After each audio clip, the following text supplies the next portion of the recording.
Okay, so hello and welcome, and in the second episode of recreating the UI we will do at least the header, I believe, and then we'll see where we can go from there.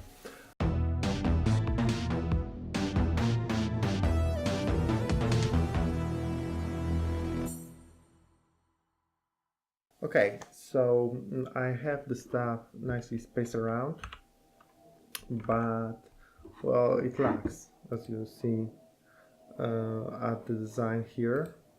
Let's start with adding the padding, some margins, and styling this and this, so the number of items in the cart. Bam! So we need to add some padding. Let me see, what do we have here? I believe the padding can be 2 AM and 3 AM. Okay. How does it look?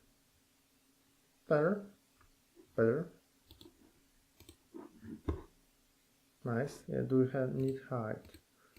Oh, well, not really. We can get rid of the height and bump up the padding to, let's say, 3. Okay, yeah, looks fine, Okay, so we'll get rid of that, and we bump it up here. Okay, many buttons, so the hamburger wrapper. Let's do this. The background is yellowish color, like orange, yellow, something. Okay, I specify the height to be 3 AM and width to be the same. I'd like it to be circular, so I will add border radius 50%. Outline is none. The cursor should turn to pointer, and that's it for now. Oh, wow! Oh, stop it! What are we doing wrong? I don't want the default border that we get on buttons here. So I will reset this a little better. Let's remove this. Better, but I would like the open navigation to be pushed a little bit to the right. So I will do margin right. Let's do this here. Margin right 2 AM. Okay, looks similar enough for me. What is AM? I believe that the AM stands, it's responsive to the font size you set on HTML document. So basically 1 AM is by default 16 pixels, unless you will change it. I can change it, for example, HTML font size, let's do 100 pixels, and then you can see that the padding is way bigger. But if I will change it to 16 pixels again, yeah, it's pretty much the same. So this is relative to the font size that you specify on your root element, in this case HTML. It's kind of nice that way, because you can responsively change every single width, height, margin, and so on, just by changing one property. But by default in Chrome, at least, it's 16 pixels, I believe. Okay, so we don't need that because it's by default there. Okay, what else? Let's do something nice and let's add hover effect. So when someone hovers over the menu button, I would like to change the background color to something like this. Okay, does it work? Yeah, but as you can see, it's rather sharp. So I'm just hovering and it's there, and I would like the color on hover to transition from one color to another over time, and I can do it easily using transition property to do a little animation. I can specify the property I would like to animate and then the time of animation. So now if I hover, you can see it's not so sharp, it's fading in and out. Okay, so yeah, that's way nicer. Next step actually is to build that icon. It's rather simple, I hope, using CSS only. So we'll do just that. I will take the hamburger and I will say something like that. It should be display, change to block, because by default,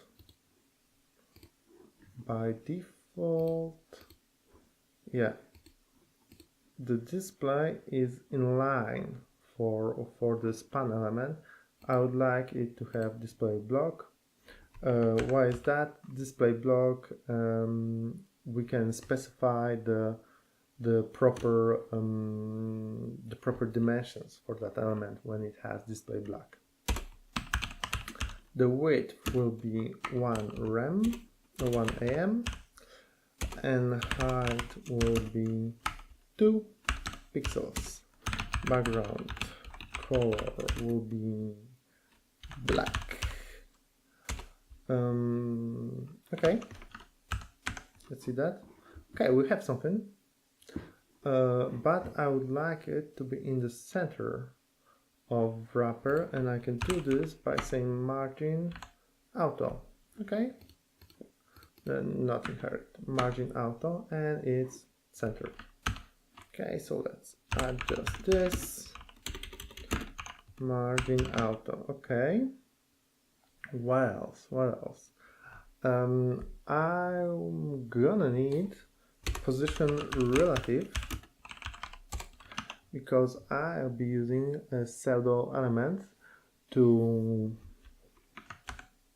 build my icon, because this will be the center bar, and I will use after and before pseudo elements, don't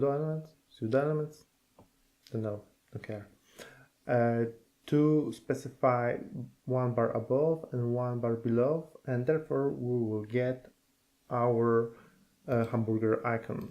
Okay, I will try to link some nice videos about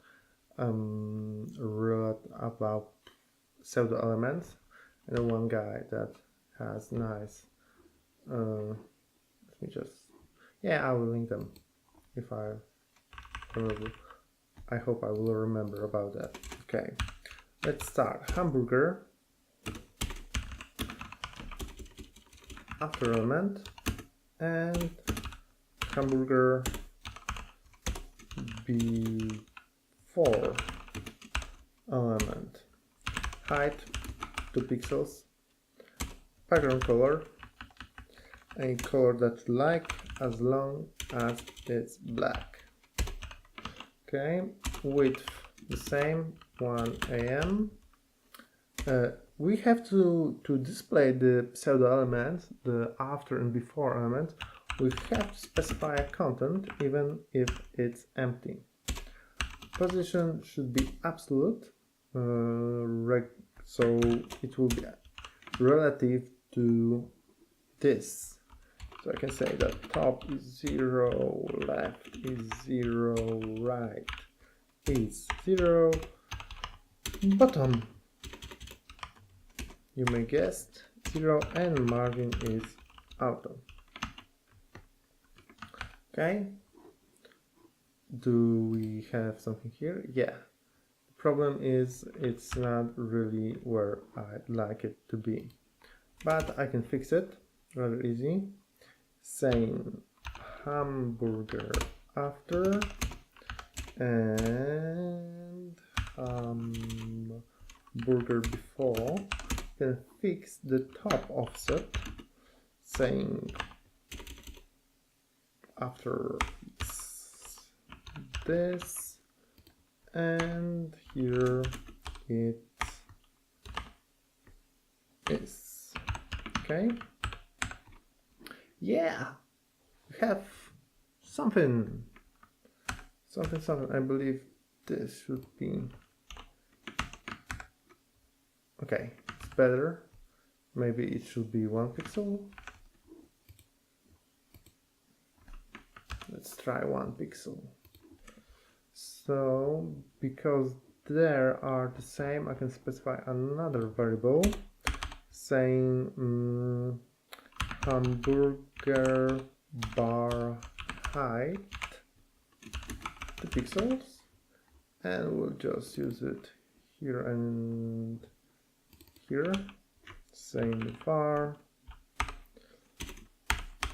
hamburger bar height, and then we'll change it to 1 just to see how this looks. It's meh. Yeah, let's just go with 2, I believe. Okay, but then also I see that this bar is actually a little bit shorter than the other two. So I will do, I will change the width to something like this, but then if I do that, oh no, that's not the one, that's one here after. If I do that, I see that I have to compensate the left offset, because now it's positioned wrongly. So let's do left minus 0.25 am. How do I know that? Well, the complete width is 1 am. I specify the width here to be 75% of that, so I have to compensate the 1/4 of the offset. And now, well, yeah, it's not pixel perfect, but we never claim to be. But we're getting there. What I can actually see is I can tweak it a little bit by bumping up the size here to 4 and changing the padding here, I believe, to this and this. Yeah, it's always, yeah, a little bit better. No, it's always a little bit of mingling, guessing, looking and fixing. Okay, so I say that we have this stuff out of the way. Let's go to search icon. I would like to add a little bit of margin here. Okay, so I will say margin right is this. I will change the font size to bump it up a little bit, and it's point this. Cursor also a pointer, please. Okay. Does this look correct to you?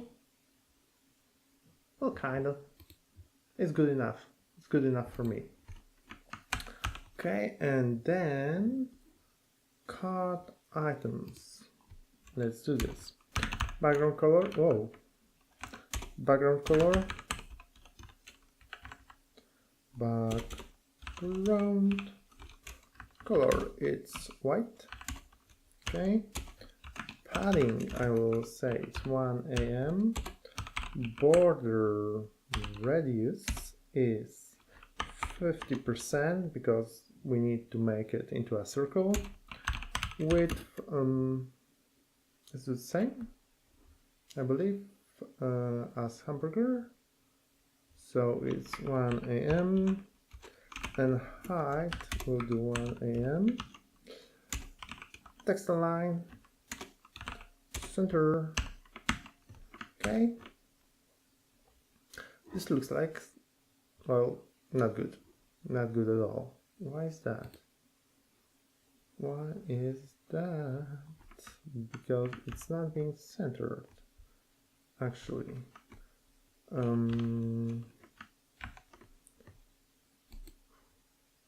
Why? The padding? Is it? Is the text line doesn't matter, actually. Why? Let's remove the padding for a moment.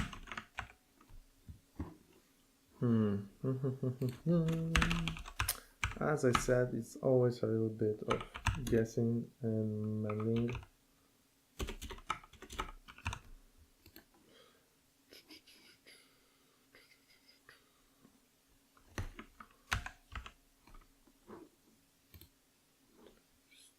Strange. What did I forget? It has background color, it has margin left, it has text align. Let's try and change it actually. 50 pixels and oops, 50 pixels, and we're still not there. Should I display flags and just justify content to center and align items to center? Okay, this works actually. Let's do just that. So I believe we don't need this anymore. And yeah, we're there. We need to add a little bit margin to the right. It's 1 AM.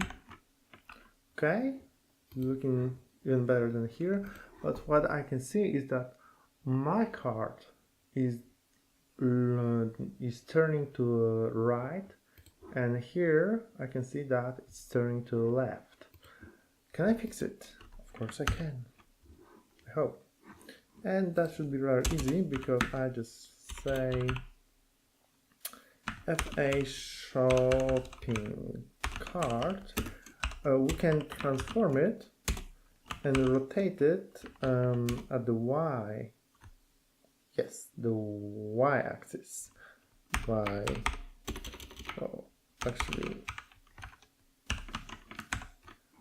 Yeah. Yep. Yeah. Okay, I'm gonna say